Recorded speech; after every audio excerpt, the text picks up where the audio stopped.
할렐루야, 반갑습니다. 오늘도 그리스도 예수의 이름으로 문안을 드립니다. 평강이 여러분과 여러분의 가정과 자녀 가운데 있기를 원합니다. 오늘 마태복음 21장 가시도록 하겠습니다. 21장에 오시면 예수님이 나귀를 타시고 예루살렘에 입성하시는 사건이 일어나죠.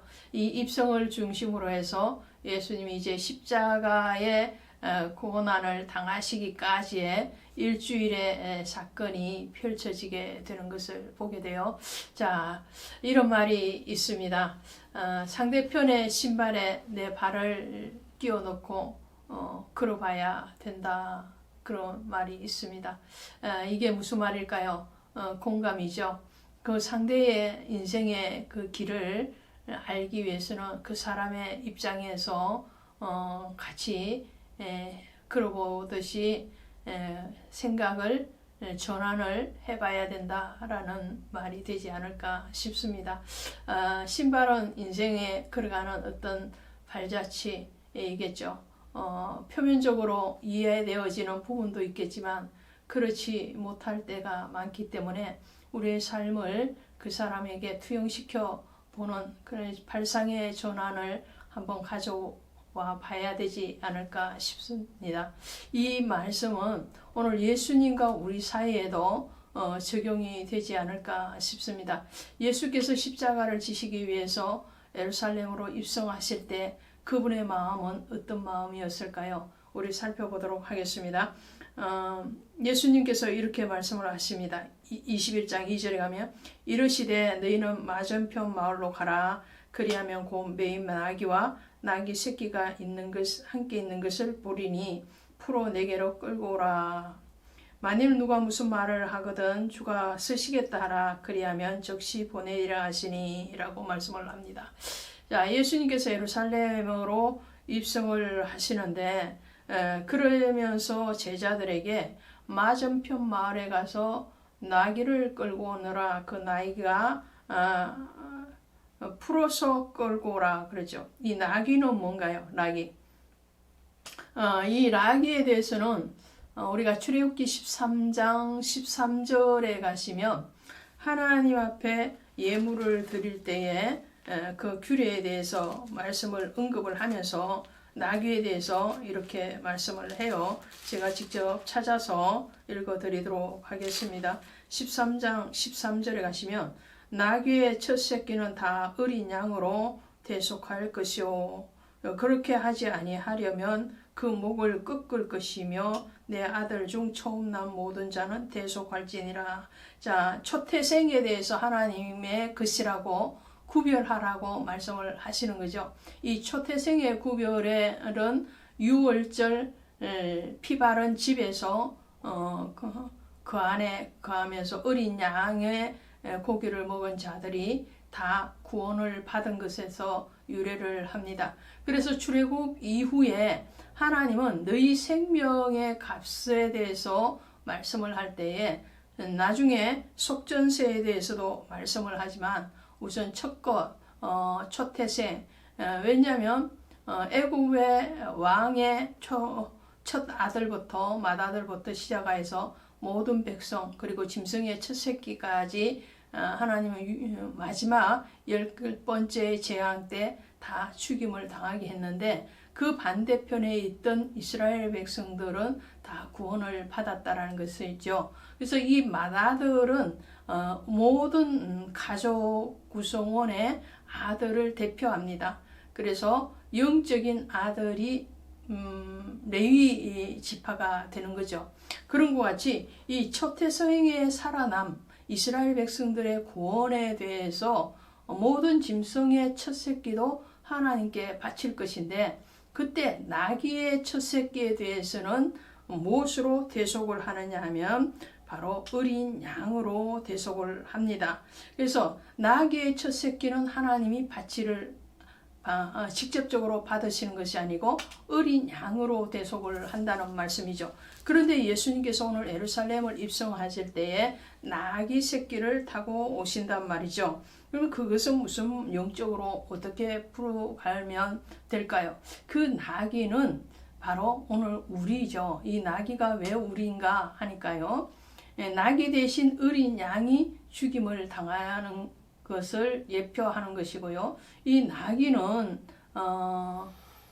정한 짐승과 부정한 짐승을 나눌 때에 나귀는 부정한 짐승에 속합니다. 그러므로 부정한 짐승은 하나님 앞에 직접적으로 드려지지를 못하죠. 그래서 어린 양이신 예수 그리스도가 드려짐을 얘기합니다. 그런데 이 나귀는 지금 어디에 매여 있느냐면 죄에 매여 있는 거죠. 그 죄에 매여 있는 어린 나귀를 풀어서 오는 사명, 그것이 바로 예수 그리스도의 직접적인 사역이었고 또 우리에게 제자들에게 명령하신 것 같이 오늘날 먼저 은혜를 받은 저와 여러분에게 아직 죄에 매여 있는 나귀를 풀어서 내게로 오라라는 거죠. 이 나귀가 주인공이 아니에요. 주인공은 그 등에 타신 예수 그리스도시죠. 그 예수 그리스도께서 죽임을 당하러 가시는 길에 나귀를 타고 가시는 거예요. 오늘 우리를 타시고 십자가를 지고 골고다를 언덕을 오르시는 예수 그리스도에 대해서 말씀을 하는 거죠. 자, 이런 예수 그리스도께서 오늘 예루살렘에 입성하실 때에 많은 사람들이 그 위에서 뭐라고 말을 하느냐 합니까? 9절에 호산나 다윗의 자손이여 찬송하리로다 라고 말을 합니다. 이 호산나라는 말은 이제 구원하소서 이런 뜻이죠. 이들은 지금 정말 예수 그리스도가 십자가를 지시고 우리를 구원하실 것이라는 것에 대해서 말을 합니다. 마치 돌들을 통해서라도 하나님의 아들이신 예수 그리스도를 찬양하게 하는 것과 같은 그런 말이죠. 자, 이 예수 그리스도에 대해서 찬미를 할 때 다윗의 자손이요. 그러니까 다윗의 자손이라는 것은 유다의 지파 다윗의 왕조를 통해서 오신 예수 그리스도, 유다의 왕 예수 그리스도에 대해서 말씀을 하시죠. 그래서 다윗의 자손이요 찬송하리로다. 주여 이름으로 오시는요 가전 높은 곳에서 호산나 하더라. 입술을 열어서 찬미케 하시는 이가 바로 하나님이시죠. 우리의 생각, 우리의 지식으로 하는 것이 아니겠죠. 이들도 마찬가지죠. 마치 베드로가 신앙 고백을 한 것은 그것은 내 육으로 한 것이 아니고 하나님이 내게 허락하신 은혜로 하게 한 것 같이 이들의 찬양도 그렇다는 거죠. 예수님께서 예루살렘에 들어오셔서 첫 번째로 하시는 사건이 바로 이 성전을 정결하게 하는 겁니다. 이 성전을 정결케 한다. 그 말씀은 무슨 말일까요? 고린도전서 3장이나 또 6장 19절이나 보시면 성령이 너희 안에 거하고 그 성령의 전이 바로 우리라고 말씀을 하죠. 오늘 예루살렘 성전을 정결케 하시는 예수 그리스도의 모습을 통해서 하나님은 지금 무엇을 정결하게 하시기를 원하시느냐? 오늘 우리의 심령의 성전을 정결하게 하시기를 원한다는 거예요. 이 성전이라는 개념은 하나님을 예배하는 곳, 또 하나님과 교제하는 곳, 그런 것이 되겠죠. 하나님의 말씀이 들려지고 하나님 앞에 찬양이 올려져 가는 것, 하나님 앞에 기도가 올려져 가는 것, 그것이 바로 성전인데, 그렇다면 그 성전에 다른 부정한 것, 다른 우상 섬김이 있어서는 안 되겠다라는 거죠.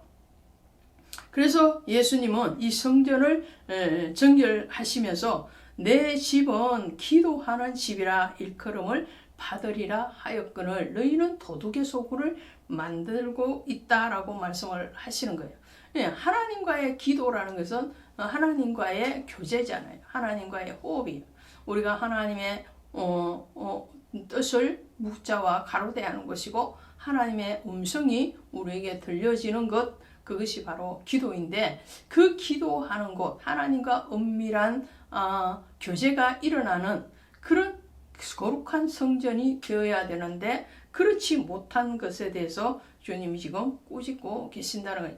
오늘 우리는 외적인 교회의 부흥과 성장도 중요합니다.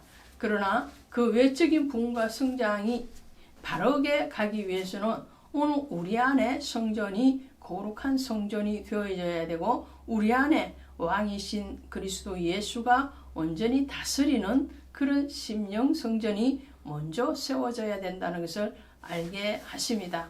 고맙습니다.